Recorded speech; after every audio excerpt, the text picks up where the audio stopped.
चलो भैया सर आराम से अरे भाई चलो तो पीछे तो चलो यार। चलो हाँ चलो पीछे सर वेट चल भाई पीछे चल भाई। पीछे को थोड़ा पीछे चलो पीछे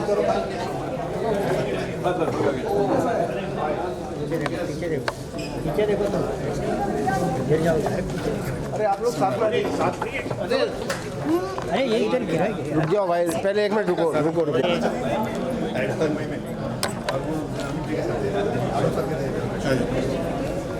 ये चल पीछे चल, मोबाइल लेके चलो पीछे चलो।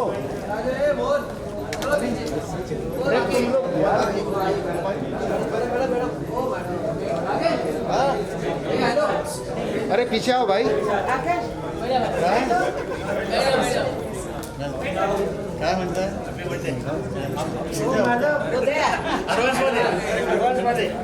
हो साहेब। अरे कसे आहात तुम्ही? कालच तुम्हाला बघितलं कोणाचा इंटरव्ह्यू घेत होता नाडकर्णी बाईंचा।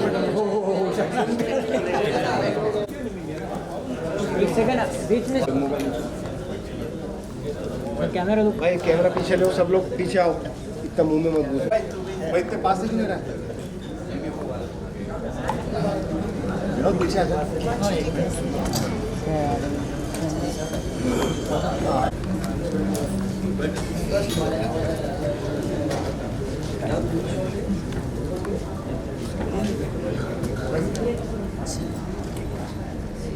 जाओ दे बीच में 7-8 नो 7-8 हाँ डन डन डन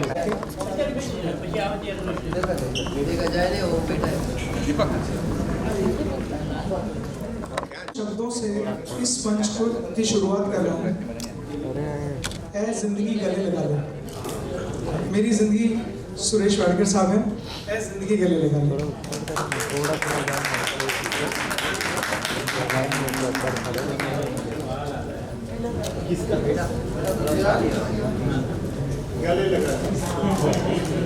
दोस्तों यही शीर्षक था ऐ जिंदगी गले लगा लो। तो मुझे मेरी जिंदगी ने आज मुझे गले लगाया। इससे बड़ा स्वरूप मेरे जीवन का कोई नहीं है। पद्मा जी आप कैमरा हिला रहे हो मेरा। तालियों के साथ पद्मा जी का स्वागत कीजिए।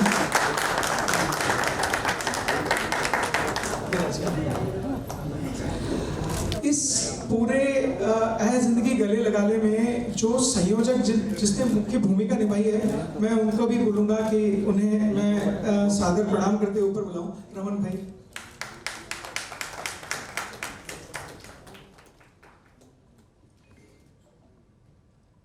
इतने बड़े व्यक्तित्व आपके सामने हैं, उनका तेज, उनका प्रकाश, उनकी ऊर्जा आप तक पहुंच रही होगी, मुझे पूरी उम्मीद है।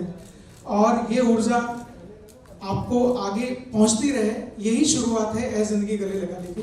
तो मेरा इतना सा मानना है कि आप सब लोग ये बोल दें एक साथ कि ऐ जिंदगी गले लगा ले, तो सुरेश जी ऐसे बाहें फैला के आपको गले लगा लेंगे सबको।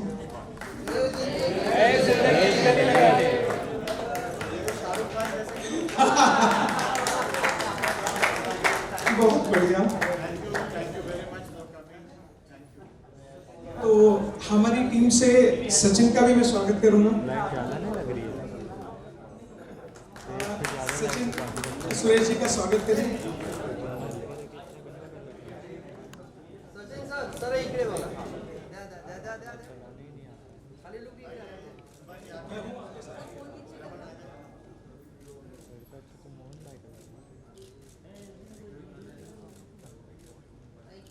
यहाँ 2 बुके हैं, एक ये इधर ज्यादा है इसके लिए।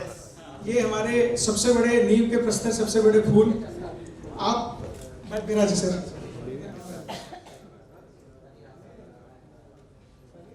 दोस्तों आजीवन आपकी इतनी बड़ी संस्था चला रहे हैं जिसमें कई कलाकारों को ये बनाते हैं। उसको आप कलाकारों की फैक्ट्री कहिए या कुछ कहिए, मैं आज ही दोस्तों मेरे पास शब्द नहीं है कि जो भी इन्हें देखकर मेरे दिल में आता है मैं उसे विदाउट फिल्टर मेरे दिमाग से सीधे दिल से बोल देता हूँ आपको। तो एक बार आप सब जोरदार तालियों के साथ स्वागत करें सुरेश वाडकर जी का परफॉर्मेंस का। और इस चीज के लिए मैं आपसे तहे दिल के लिए शुक्रिया करता हूं।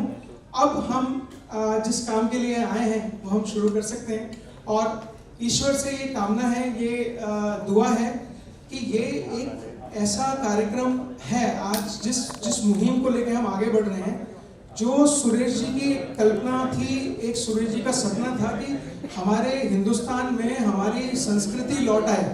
तो ये कार्यक्रम ए जिंदगी गले लगा ले उसी से ही प्रेरित है, और आप सब लोगों का हमें आशीर्वाद चाहिए।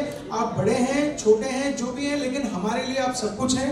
तो आप लोगों के आशीर्वाद से हम आगे बढ़ सकते हैं, और आप ए जिंदगी गले लगा ले को एक बार जोरदार तालियां बजा के शुरुआत करेंगे।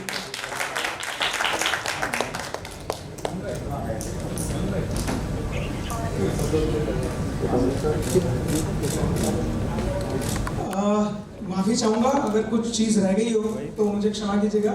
हम वो शुरू करते हैं जिस चीज के लिए हमें हैं। तो आप लोगों के जो भी क्वेश्चंस हैं, जिस भी तरीके के हैं, हम उसके बारे में आपसे पूरी आपको जानकारी देंगे।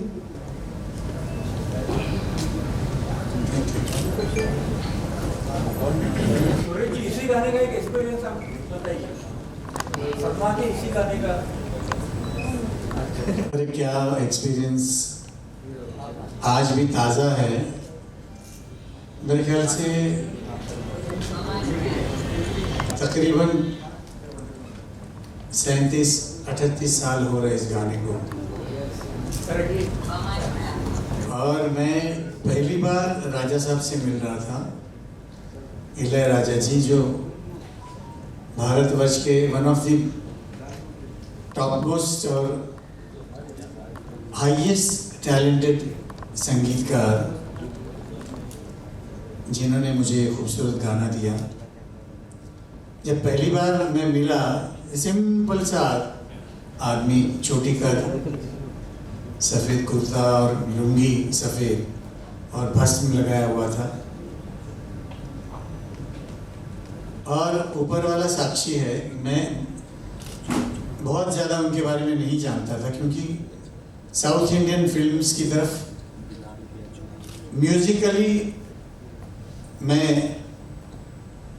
बेध्यान था। एक तो सबसे पहले लैंग्वेज की प्रॉब्लम थी, मगर संगीत तो सारे वर्ल्ड में वही है, सारे गमा पदा निसा सानी दबा मगा रेसा।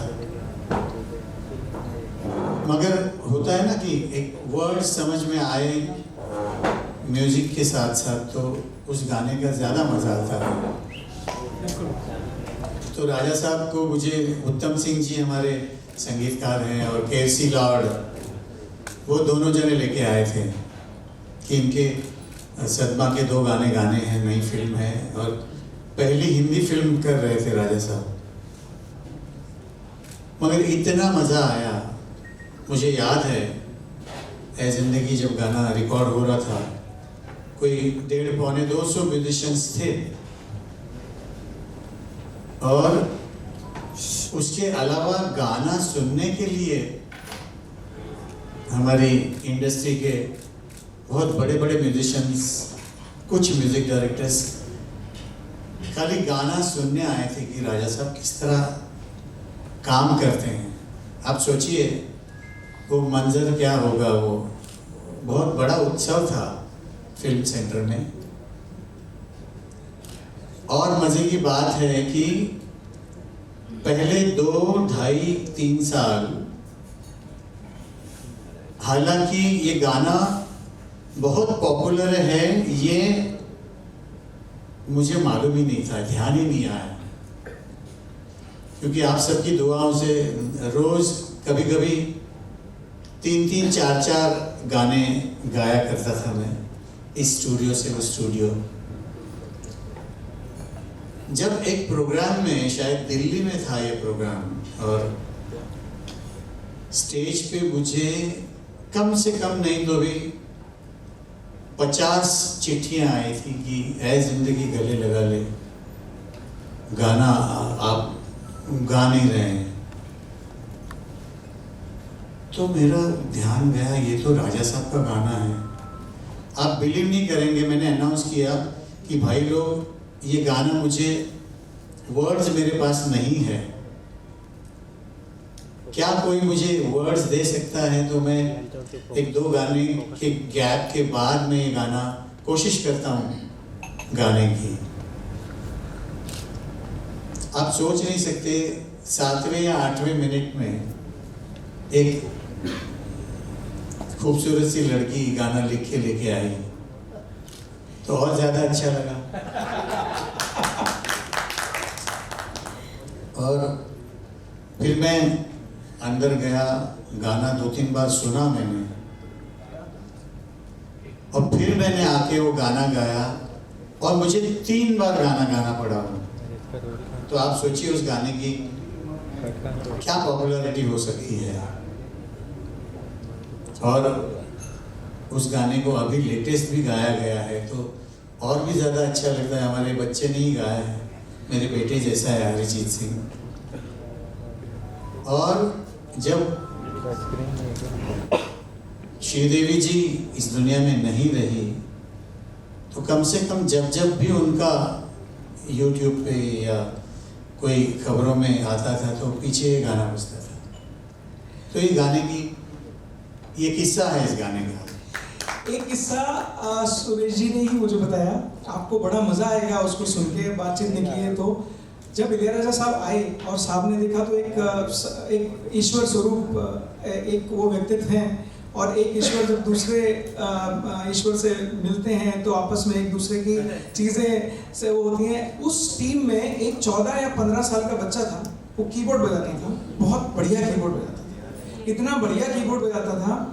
उसका नाम था दिलीप, 12 साल का, 12 या 13 साल का। आप सोचिए, दिलीप नाम था उसका, जो बाद में पता चला। आप सोचिए उसका क्या नाम था, वो ए आर रहमान साहब। तो आप सोचिए कि मतलब ये ऐसे कुछ बस इसी तरह के कुछ किस्से, कहानियां, अनकही कहानियां हमारे इस प्रोग्राम में आएंगी। यही इसका थीम है, यही है कि आप लोग सब एंजॉय करेंगे अपनी लाइफ को जिस प्रकार से। आप भी समझते हैं कि हमारी लाइफ में कितनी परेशानियां हैं, लेकिन कुछ छोटी सी खुशियां हमारी उन सब परेशानियों को दूर कर देती है। वही है ये जिंदगी गले लगा ले विद सुरेश वाडकर साहब। और ये मेरा वादा है दोस्तों आपसे कि इस प्रोग्राम में जितना सुरेश वाडकर साहब ने जान डाली है, मैं इतना बता सकता हूं कि आप सबकी जिंदगी, आपकी जिंदगी आपको गले जरूर लगाएगी। और बहुत खट्टे मीठे हमारे जो अनुभव है, किस्से हैं, वो इस प्रोग्राम में आने वाले हैं, जो हो सकता है आप लोगों ने नहीं सुने हो। तो खट्टे और मीठे, तो आप जान सकते हैं खट्टे में कितनी खटास होगी और मीठे में कितनी मिठास होगी। 2 से 3 पेज लिखे जा सकेंगे आराम से खट्टे में आप लोगों के लिए। तो मैं बहुत आभारी हूँ कुमार भाई का, और नाम भी इनके प्रोडक्शन का स्टूडियो रिफ्यूल। तो रिफ्यूल तो रोज ही करना पड़ता है, और फिर स्कूटर हो या आपकी रोल्स रॉयस हो, पेट्रोल तो वही पड़ता है। तो मज़ा तो पेट्रोल का ही आने वाला है। और मैं चाहता हूँ, ये मैं पहली बार जिंदगी में इस तरह का कोई शो प्रोग्राम रेडियो के लिए कर रहा हूँ सबसे पहले। फिर साइमल्टेनियसली हम लोग इसके शोज भी प्लान कर रहे हैं। ये कारवां बनता रहेगा दोस्तों। ये एक फूल है, एक प्यारा सा फूल है, ऐ जिंदगी गले लगा ले, जिसकी खुशबू महकना बहुत जल्दी शुरू कर देगी, और आप उसकी खुशबू सूंघ के इतना आपको फ्रेशनेस मिलेगी, और ये कारवां आगे बढ़ता चला जाएगा, चाहे वो शोज के माध्यम से हो, चाहे पॉडकास्ट के माध्यम से हो, लेकिन मज़ा आप सबको ज़रूर आने वाला है। लेकिन एक लाइन तो होनी चाहिए, एक लाइन होनी चाहिए, गाने की लाइन। ऐ जिंदगी गले लगा, हमने भी तेरे हर एक गम को गले से लगाया है ना। दोस्तों मैं चाहता हूँ ये पूरा ये गूंज उठे, ये इतनी सुरीली आवाज जो आप सुन रहे हैं, वी आर ब्लेस्ड। इस सुरेश जी हमारे बीच में लाइव आपको ये गाना देंगे। एक बहुत बड़ा आशीर्वाद है। आप उम्र में छोटे भी होंगे और बड़े भी हैं, लेकिन ये आशीर्वाद स्वरूप आप इसे प्लीज। इसमें बहुत सारे ऐसे मेरे दोस्त हैं जो सामने बैठे हुए हैं, जिन्होंने मुझे भरपूर बालों में देखा हुआ है। आज भी मेरे सिर में भरपूर बाल है, मगर वो बाल ही है। तो बहुत सारे लोग हैं, ये इनके पापा औरंगाबाद कर जी हैं, हमारे मुंडे साहब हैं, बहुत सारे लोग हैं। हमारा कहाँ गया वन हिमांशु उधर बैठा हुआ है, बाल गोपाल सारे सब बाल गोपाल हैं। और मैं जब बहुत अच्छे दोस्त मिलते हैं तो मैं बहुत अच्छा जुमला यूज करता हूँ कि आज हम सब पुराने पापी इकट्ठे हो गए। अरे पाप के लिए जोरदार तालियां बजा दीजिए। कितना पुण्य है इस पाप में, कोई सोच नहीं सकता। पुराने पापी नहीं सर, पुराने चावल। यस, ऐसे भी बोल सकते हैं, खुशबूदार चावल है। का काम क्या होने वाला है उसके बारे में। दोस्तों, ये कंपनी है स्टूडियो रिफ्यूल। मेरा ऐसा मानना है, देखिए मेरी व्यक्तिगत सोच है, लेकिन मैं आपके साथ शेयर कर रहा हूँ। और इतने बड़े, इतने मंझे हुए और इतने लेजेंडरी कलाकार हैं, मैंने ये इनके साथ शेयर किया तो मुझे इन्होंने आशीर्वाद स्वरूप ये कहा। हाँ, तो आप समझ लीजिए कि ये स्टूडियो रिफ्यूल क्या है सर, कि मेरा ये मानना है कि ऊपर ईश्वर जब हमें नीचे धरती पर भेजता है तो एक फ्यूल डाल के भेजता है कि इतना चलेगा। जो चाबी भर के हम सोचते हैं कि ये चाबी भर के, एक गाना भी था, जितनी चाबी भरी राम ने उतना चला खिलौना, तो वो एक रिफ्यूल भेजते हैं। लेकिन हमारे कुछ परिस्थितियां ऐसी हो जाती हैं कि या तो फ्यूल जल्दी खत्म हो जाता है हमारी लाइफ से, या वो हम इधर उधर कहीं लगा देते हैं। तो सेकेंड रिफ्यूल हमारे पास कहाँ से आए? धरती पर हमें ऊपर दोबारा जा नहीं सकते, और ऊपर जाएंगे तो दोबारा नीचे आ नहीं सकते। तो सेकेंड रिफ्यूल जो है वो है संगीत। मेरा मानना यह है कि संगीत में इतनी ताकत है, इतनी ताकत है, इतनी ताकत है कि जो सुर है ये आपकी जिंदगी के हर जगह अंग बन के आपके शरीर में रहते हैं। आप सा बोलेंगे तो आपका एक काम करेगा, रे बोलेंगे। मेरा मानना है, और इस संगीत के इतने बड़े महान गुरु जिनको बोल सकते हैं, जो इस संस्कृति को आगे बढ़ाने जा रहे हैं और इस संस्कृति को पूरे जोर शोर से आगे बढ़ा रहे हैं, तो मेरा ये मानना है कि स्टूडियो रिफ्यूल का मतलब सिर्फ ये था कि आप सब लोगों को जो आप डिजर्व करते हैं ऐसा संगीत दोबारा से दिया जाए। और इसी मुहिम को लेके हम लोगों ने ये शुरू किया दोस्तों। और ये फ्यूल जो है तो कभी ना खत्म होने वाला फ्यूल है। जो सुर का फ्यूल होता है ना, ये उसको स्टार्टर भी नहीं लगाना पड़ता है, अपने आप चल पड़ता है। तो ये क्योंकि अध्यात्म के साथ गाना बजाना जुड़ा हुआ है, तो वो तो आपको ऊपर वाले के साथ जोड़ ही देता है। सुरेश जी नमस्कार, चैतन्य बोल रहा हूँ। अच्छा, कल आपका जन्मदिन है, तो क्या बहुत ही मतलब शुभ ये इत्तेफाक है कि आप जिंदगी को दोबारा गले लगा रहे हैं, क्योंकि जन्मदिन के अवसर पर वी सेलिब्रेट और बर्थडे, तो इसके और तो ये कोइंसिडेंस के बारे में कुछ बताइए कि ये बर्थडे का बहुत अच्छा और बहुत खूबसूरत कोइंसिडेंस हुआ है। सडनली कुमार जी और रमन भाई आए मेरे पास, सुरेश जी हम लोग ऐसा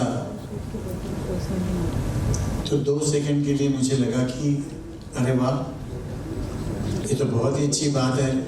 और रेडियो के लिए मैंने कभी फौजी भाइयों के लिए गया था, या कोई इंटरव्यू हो उसके लिए गया था, मगर ये प्रोग्राम जो होगा कि मैं अपने खट्टे मिट्टे किस्से गानों के साथ मैं लोगों को सुनाऊंगा। और ऐसे गाने हैं जो लोगों ने सुने होते हैं। बहुत बाज़ वक्त ऐसी चीज़ें होती है कि मैं कहीं जाता हूँ और समझ लीजिए इंडिया में भी या इंडिया के बाहर कोई गाना गाता हूँ तो सडनली लोग एक दूसरे को देखते हैं, अच्छा ये इन्होंने गाया हुआ है। तो ये कब पॉसिबल होता है? जब आपके गाने रेडियो में बहुत ज़्यादा बजे जाते हैं। दोस्तों, ये बहुत बड़ा सच है। रेडियो हमारी ज़िंदगी का एक इतना बड़ा आयाम है। मेरा ये मानना है कि कोई भी किसी भी तरह के क्वालिटी का चीज़ आप रिपीटेटिव बजाएं तो एक पल को ये लगने लगता है कि हाँ, ये अच्छा है। लेकिन आप अच्छी चीज़ को, बेहतरीन चीज़ को और इतनी सुरीली चीज़ को आप बार बार बजाएं तो यही इसकी मर्म है, यही इस प्रोग्राम की आत्मा है कि किसी भी प्रकार से ये प्रोग्राम रेडियो पर आए, आप वो सुरीले गाने, वो सुरीला संगीत दोबारा से सुनना शुरू करें। ये मुहिम में आप सब लोगों का साथ 95% है जो दूसरा कंटेंट देते हैं। मैं उसके बारे में कुछ ज़्यादा नहीं बोलूँगा, लेकिन हम 5% में से हैं। अब ये 5% कैसे उन 95% को जीत पाएं, उसमें सिर्फ और एक ही साथ दे सकते हैं, वो सब आप लोग हैं। मैं आप लोगों से ये गुजारिश करूंगा दोस्तों कि इस पूरे प्रोग्राम का मर्म समझें, सुरेश जी की एक साधना समझें इसको, कि वो इस अपने हर एक क्षण को वो संगीत के साथ जीना चाहते हैं। मैं ये चाहता हूँ कि सुरेश जी का कल बर्थडे, हम सुरेश जी के साथ जीवन भर रहें, वो उनकी उम्र हमारी सबकी उम्र भी लग जाए, वो इतना आगे व्यक्तित्व को बढ़ाएं और इस मुहिम को इतना आगे चलाएं। बस ये सब आप लोगों का आशीर्वाद, आप सबों की दुआ से है। इसके लिए मैं आपसे बहुत बहुत धन्यवाद बोलता हूँ आपको, और ये आप साथ दें इस मुहिम में तो हम लोग आगे बढ़ जाएंगे। सुरेश जी अरिजीत ने भी ये गाना गाया है, तो आपको उनकी गायकी के बारे में क्या कहना? खैर वो तो किसी इसके लिए मोहताज नहीं है, लेकिन क्या कहना चाहेंगे? बहुत अच्छा गाने वाला लड़का है, और मुझे अगर पूछें तो बहुत तैयार सिंगर है वो। तो क्लासिकल भी ऐसा गाता है कि आदमी हैरान हो जाए। तो और हमारे बेटों जैसा है। पद्मा को तो अभी भी वो मॉम ही बोलता है, क्योंकि उसके फेम गुरुकुल में ये उसकी मेंटर थी। क्या बात है।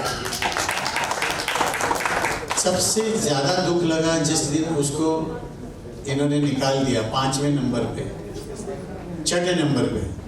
पद्मा इतना रोई थी आके घर में, और मुझे रोज कहती थी कि सुरेश जी आप उस लड़के को सुने आप, क्योंकि वो सही में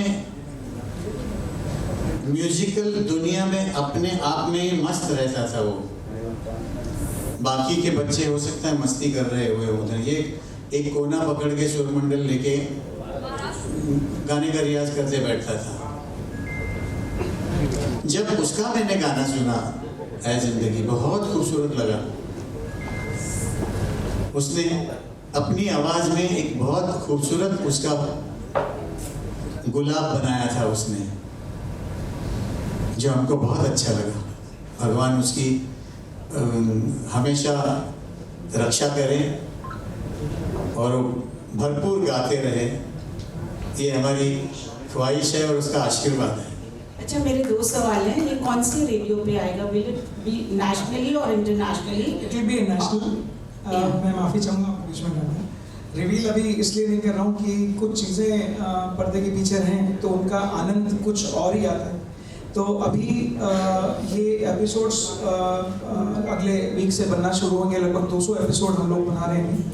ये प्रोग्राम दर्शकों के सामने या रेडियो पे जब भी है, ये मेरे ख्याल से आप ये मान के चलिए कि दिवाली का हम आप सबके लिए गिफ्ट होगा। बट किस चैनल पे आएगा, ये शायद ऐसी एक प्रेस कॉन्फ्रेंस हम करेंगे, उस टाइम पे हम लोग। सुरेश जी, मेरा लास्ट सवाल आपके लिए। आपने कहा खट्टी मीठी बातें बताएंगे आप। मीठी बातें तो खैर बताएंगे ही, खट्टी बातों को कितना एडिट करेंगे? खट्टी बातों को एडिट नहीं किया जाता है, क्योंकि वो होती ही खट्टी है, तो कितना एडिट करेगा इंसान? आई प्रॉमिस कोई खट्टी बात एडिट नहीं होगी। खट्टी बात सुन के ही तो आपके मुंह में पानी छूटेगा ना, तो उसको तो पूरी बोलनी पड़ेगी। और शायद वो सीख होगी इतने बड़े लेजेंडरी इंसान, जिसके लिए खट्टी होगी ना, उसकी जिंदगी बन जाएगी। क्यों? क्योंकि उसको किसी ने बोला नहीं कि जब आदमी कलाकार बहुत बड़ा बन जाता है, बहुत आगे बढ़ जाता है, तो उसकी कमियां किसी को नजर नहीं आती, उसकी अच्छाइयां नजर आती है। लेकिन इतना बड़ा लेजेंडरी एक व्यक्ति जब वो खट्टी बात बोलेगा तो वो इतना ज्यादा, मतलब उसको कहते हैं ना चंदन और पानी, वो सब कुछ हो जाएंगे, उनकी ग्रोथ और बढ़ जाएगी। देव जी, आप IIT से एंकर और प्रोड्यूसर बन गए, इसके ये कैसे हुआ? देखिए, ये सब माता और पिता का आशीर्वाद होता है। हम तो कुछ होते नहीं है, जीन्स होते हैं। आप जो मेरे पिताजी कथावाचक थे और बड़े ही सुरीले गीत भजन गाया करते थे, उसी तर्ज पर हम लोग कुछ आगे बढ़े। लेकिन जीवन देखा जाए तो बहुत कठिन है और देखा जाए तो बहुत सरल भी है। आप कैसे अपनाते हैं इस बात को आपको देखना होता है। बट कठिनाइयों का जो जीवन होता है उसमें बहुत कुछ सीख मिल जाती है इंसान को। तो ये यूँ मान लीजिए कि जैसे किसी को जीन्स में डायबिटीज़ होती है, किसी को वो होती है। मुझे संगीत नहीं आता है, मैं इतना ज्ञान नहीं रखता संगीत का, लेकिन हाँ, मैं संगीत के लिए जीता हूँ। ये प्रोग्राम यहाँ आना, सुरेश जी तक मुझे पहुँचाना, रमन भाई का माध्यम, सचिन भाई का माध्यम यहाँ तक ले आए, तो मैं खुद नहीं आया। ये किसी ईश्वर की लीला है जिसको मैं सिर्फ, उन्होंने मेरी उंगली पकड़ी और मैं यहाँ तक चलाया। इसमें मेरा कोई योगदान नहीं है, कोई भी योगदान नहीं है सर। मुझे जिस लायक ईश्वर ने बनाया, मेरे माता पिता ने बनाया या मेरे दोस्तों ने बनाया, मैं उसी तर्ज पर आगे बढ़ा। आगे बढ़ने से पहले सुरेश सर चरखा गाना सुनना चाह रहे थे सारे रिपोर्टर्स। उन्होंने पहले ही बोला था कि सर आएंगे तो चप्पा चप्पा चरखा चले। क्या बात है, ये तैयारी पूरी है। तुम्हाला लेखा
दोस्तों, इस ऊर्जा का आपको आज ये ऊर्जा जो है, आप समझ गए होंगे कि ये ऊर्जा आप कहाँ तक जाएगी, आप समझ जाएंगे। दम है ना?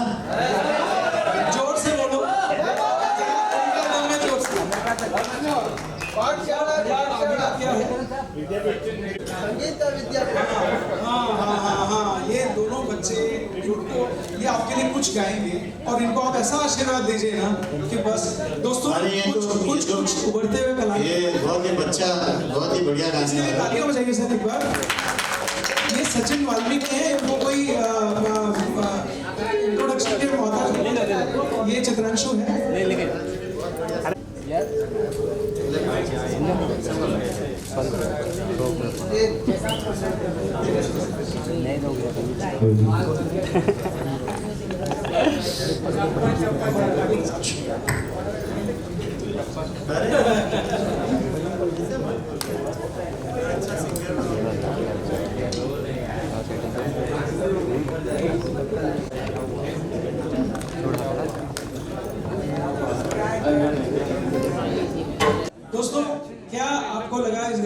मेरे बारे में। दोस्तों ये हमारा परिवार है छोटा सा, आप सब हमारे परिवार हैं, लेकिन हम लोग 5% हैं। 5% हम लोग हैं और 95% दूसरे हैं। वो एक अलग दौर है और ये एक अलग दौर है। मेरा आपसे अनुरोध है हाथ जोड़ के, बस ये 5% को 100% ले आइए। हमारा हिंदुस्तान संस्कृति को लेके और हमारा गुरु शिष्य को लेके हम उसी संस्कृति में आ जाएंगे जिस संस्कृति में आज से बरसों में। दोस्तों ये दुनिया है, ये सुरीली दुनिया है सुरेश साहब की। अब आप सोचिए इस दुनिया में कौन नहीं रहना चाहेगा। मेरा ईश्वर से एक अनुरोध है कि मेरी आखिरी हिचकी इसी परिवार के साथ रहे। मेरा मुकाम मुझे मिल गया है, मेरी ज़िंदगी मुझे मिल गई है, तो मेरी ज़िंदगी ने मुझे गले भी लगा दिया है। अब आप लोगों का साथ चाहिए कि इसे आप कितना और आगे तक ले जा सकते हैं। इस मुहिम में हमारा साथ जरूर दीजिएगा।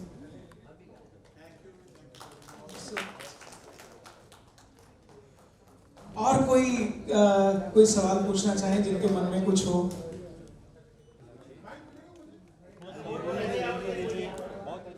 आपकी आवाज भी बुलंद है सर, आपका व्यक्तित्व बुलंद है और आपका शारीरिक भी आप बुलंद हैं। हेलो सुरेश वाडकर साहब, सबसे पहले आपको बहुत बहुत बधाई हो। Thank you ji. सर आपने एक से बढ़कर एक गाने तो गाए, लेकिन साथ में एक से बढ़कर एक जो स्टूडेंट्स तैयार किए उसके बारे में कुछ शेयर करेंगे आप हमसे? देखिए मैंने जिनसे गाना सीखा है, मेरे गुरुजी पंडित जियालाल वसंत, जब मैं उनके पास आया था तो मैं गिरण गांव से हूँ। आप समझते गिरण गांव? नहीं, गिरण गांव अच्छा गा सकता है अगर मैं इसको गाना सीखवाऊं, मगर हम लोग अफोर्ड नहीं कर सकते थे। तो मुझे गुरुजी के पास लाके उन्होंने छोड़ दिया कि पंडित जी आप इसको, मुझे ना इसको बैरिस्टर बनाना है ना डॉक्टर बनाना है, मगर मेरा बेटा एक अच्छा गाने वाला होना चाहिए, इसके लिए हम इसको इधर छोड़ देते हैं। हम लोग कभी आएंगे नहीं, पूछेंगे भी नहीं, बस आप इसको गाना सिखा दीजिए। तो मैं बड़ा भाग्यशाली हूँ कि मेरे मदर फादर ने ये मेरे लिए सोचा। तो उन्होंने कभी किसी से एक नया पैसा फीस नहीं ली। पहली बैच वो म्यूनसिपल स्कूल से लाए थे। ऐसे ही मैं 8 या 9 साल का था तब उनके पास गया। फिर जिसको सद्गुरु मिल जाता है जिंदगी में, उसको सब कुछ मिल जाता है। तो मैं गुरु घर में रह के गाना सीखा, मेरी पढ़ाई लिखाई पूरी की। तो गुरुजी के जाने के बाद मैंने सोचा कि कहाँ कश्मीर से आए थे हम, बच्चों को अपने पैरों पे खड़ा किया इन्होंने। तो ये जो उन्होंने पेड़ लगाया है, इसको अभी सींचना, बड़ा करना हमारा धर्म है। तो म्यूजिक स्कूल जो आजीवासन आप आते रहते हैं शायद, बिल्कुल बिल्कुल, उसका निर्माण हुआ। आज वहाँ 2-2.5 हज़ार बच्चे गाना बजाना सीखते हैं। उसी में से मेरे बहुत सारे स्टूडेंट्स जो आप लोग सुन रहे हैं इन दिनों, स्वप्निल बांदोड़कर है, विजय प्रकाश है, राहुल वैद्य है, हमारा श्रेयस पुराणिक है, रविकांत त्रिपाठी है, और अभी आपने नया सुपरस्टार अथर्व बख्शी जो अभी अभी जीता है, वो मेरे आजीवासन का ही स्टूडेंट है। तो सोचिए हमने ये बीड़ा उठाया है कि नई जनरेशन हम हमारे सुनने वालों के लिए इस दुनिया में लाए। तो ये हमारा बेसिक, हमारा आजीवासन बनाने का ये विचार था, और बहुत अच्छे से अब इस वक्त आजीवासन का बहुत नाम है सारी दुनिया में, म्यूजिक की दुनिया में, और अच्छे अच्छे बच्चे आप सुन के हैरान हो जाएंगे, ऐसे ऐसे बच्चे तैयार हो रहे हैं। मैं सिखाता हूँ, पद्मा सिखाती है, मेरी बड़ी बहन सिखाती है, मेरी बड़ी बेटी भी सिखाती है। वो अथर्व बख्शी मेरी बड़ी बेटी का ही शागिर्द है, छोटा सा बच्चा है। तो ये हमारा कर्तव्य है कि हमको मेरे सुनने वाले माई बाप ने जो दिया है वो मेरे स्टूडेंट्स को भी मिल जाए, मेरे बच्चों को भी मिल जाए, यही भावना है। बहुत बढ़िया। एक और आखिरी सवाल पूछना चाहूँगा मैं। अरे बहुत पूछते भाई, उनको 1-on-1 दे देना। अरे वाह, हाँ वही तो, उसको 1-on-1 दे देना।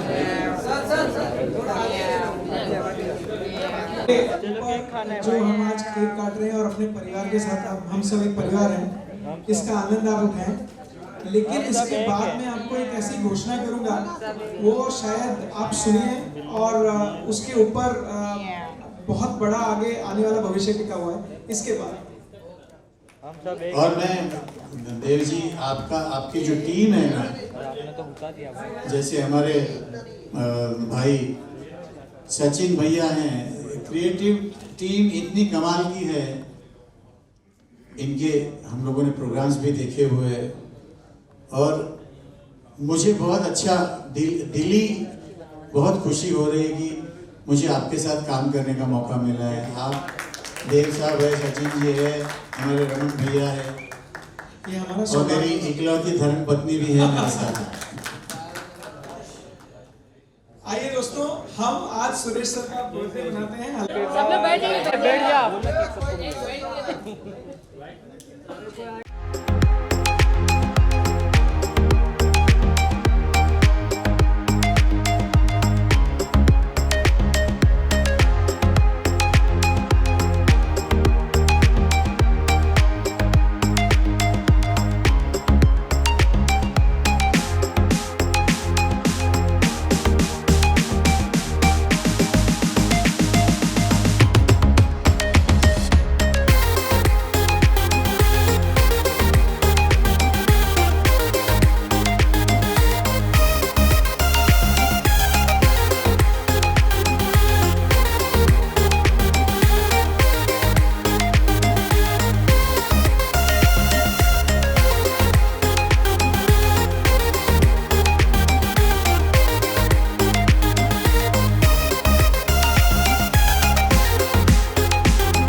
इनको सर इनका मुंह मीठा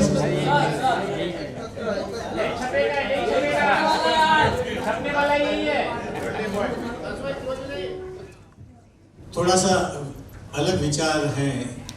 हम लोग जलाई हुई बुझाते नहीं, समझिए, जलाई हुई बुझाते नहीं, आपको समझना है।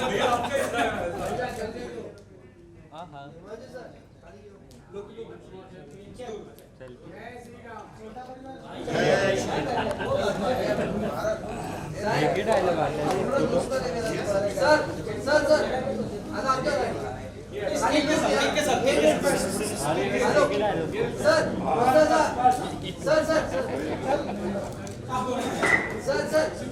सर सामने देखिए सर।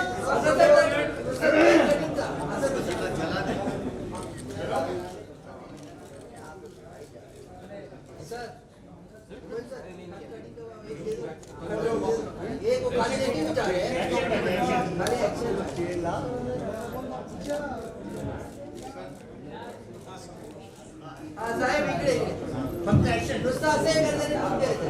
साहेब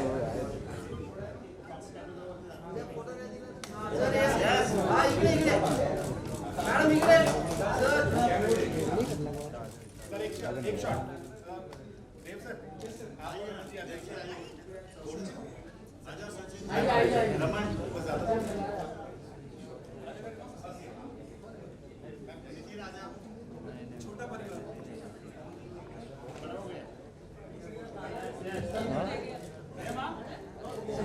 कैमरा नीचे लगा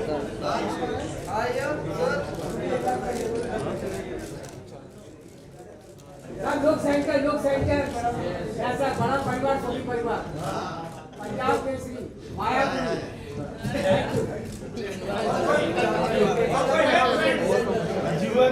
थैंक यू सो मच दोस्तों, थैंक यू सो मच। अभी एक सोलो एक बोलो हाँ थोड़ा नहीं ना उद्या माफ पहिली हाँ सोलो इकडे साहेब उद्या फोटो नाही दिला तर काय करणार काय म्हणतो पडला दे ना जी सर कोण लोग क्या लहान परिवार महान परिवार त्याला एक डायलॉग फिक्स आहे सचिन का भाई निकला। धन्यवाद। आप सब लोगों को जान के पद्मा ने दो लाइन आप सब कहा कि हम दोनों मिलकर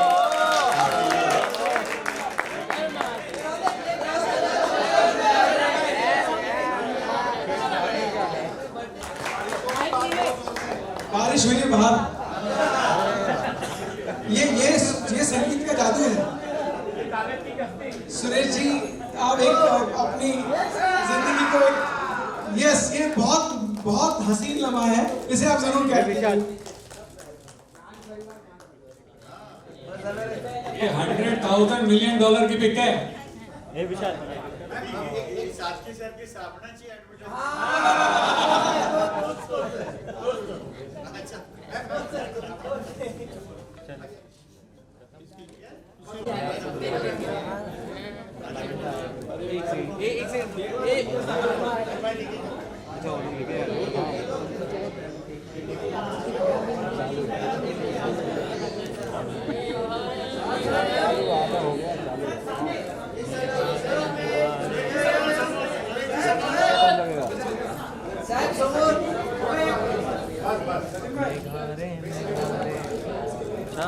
साहेब समोर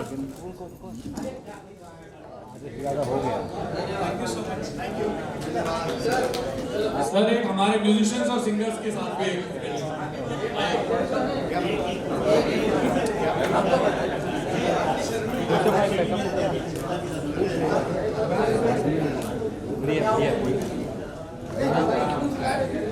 म्यूजिशियन और सिंगर्स के लिए जोरदार तालियां बजा दीजिए दोस्तों।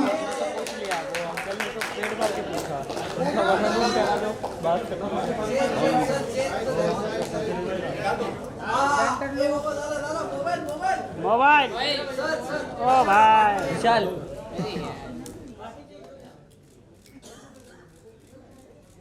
ए विशाल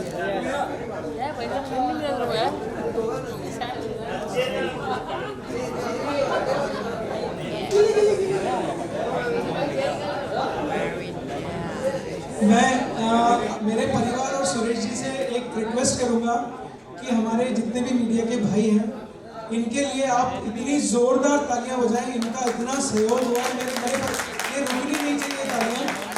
हिमांशु भाई और हमारे मीडिया परिवार के लोगों के लिए इतनी जोरदार तालियां, इतनी जोरदार तालियां। बहुत बहुत धन्यवाद दिल से आप सब लोगों का दोस्तों। साहेब जरा या साइड मॅडम तुम्ही बसते माईक पाहिजे। अरे वाह sir $100 million oh great, it's a special pic, it's a special pic sir, thanks yes sir, ओ भाई ओ फोटो खराब करो approve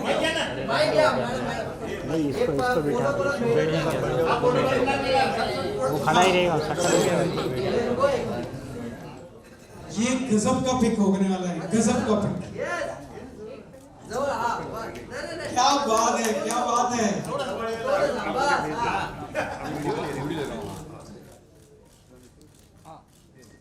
नया अवतार है ये।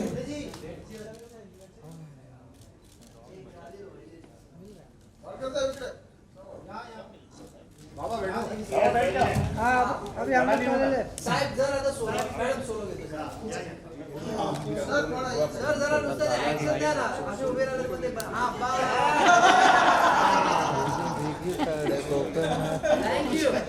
Thank you so much, thank you so much. एक दादा ये एंकर साथ में है ना। ओके ओके तो पद्मा जी तुम्ही पण ये। हम दोनों की जुगलबंदी। भाई ये कॉन्सेप्ट हमारा है, हमको आपको पे करना। ये रॉयल्टी आपको मिलेगी 100% रॉयल्टी। मेरे फाइनेंस डिपार्टमेंट को बोलता हूँ रॉयल्टी से बाबा नंबर ट्रांसफर की रॉयल्टी। हिमांशु सर से कट होएगा।